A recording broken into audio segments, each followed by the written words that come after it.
Great stories of athletic achievement. On the shelves of every bookstore and library. But Penny, what about a book that chronicles failure in sports? It is a novel idea that a man from Huntington has taken literally, called Baseball and the Blame Game. Keith Morehouse joins us now with more on a book that's pretty tough on some athletes. But you know, what an intriguing idea. Well, think about it, yeah. Everybody's ever followed baseball. Most people know of the gaffes. Oh, yeah. And he just puts them out here for us. Bill Buckner. Yeah, well, that's the one, right? Yeah. You can tell what the book is about by its very first line. Quote, baseball is the first thing that most men fail at. Which is a pretty good point if you think about it. From there, an author named John Billheimer writes about baseball's greatest foibles. Euclid makes the juggle and drops it. It's a foul ball. Kevin Euclid won't have to worry about being included in John Billheimer's book, The Blame Game.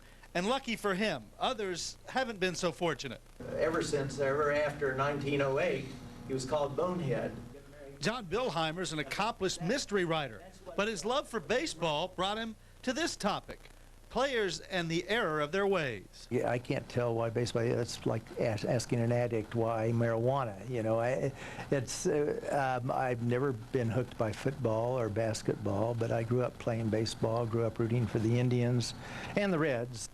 In the book, there are chapters called Passed Balls, Wild Pitches, Asleep at the Switch, a great history lesson in forgettable plays that have never been forgotten. I got to wondering how many of these legendary scapegoats like Fred Merkle and Bill Buckner really deserved it. And when I got into that, I started asking, well, you know, this thing that Buckner did, a lot of other players have done just as badly, but nobody remembers their name.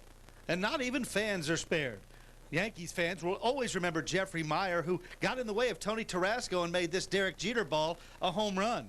And what about Steve Bartman with the curse of the Cubs? Reaches out and deflects this foul ball that Moises Alou could have caught. Baseball lore and all images we'll never forget because of the constant barrage of coverage. You see the ball going through Buckner's legs over and over again. You see Kirk Gibson pumping his fist as he goes around the bases after hitting that home run off Dennis Eckersley. There's kind of sort of iconic images in baseball that are perpetuated by ESPN. Now, interesting footnote to the book. In the epilogue, Billheimer writes about growing up in Huntington and playing baseball for the legendary former Huntington High coach, Doug Greenlee. And Tim, what this does is it kind of shines a light on society. What we do to these people who make one little mistake. One little mistake, boy, right. If they gauged all our work by one little mistake, we'd be out of a job. Huh? Like every day. Yeah, it's interesting. Very intriguing book. Yeah, that's for sure. They do. They live up to a different standard. That's sure for sure. do. Hey, thanks, Keith. Your 6 o'clock news starts right now.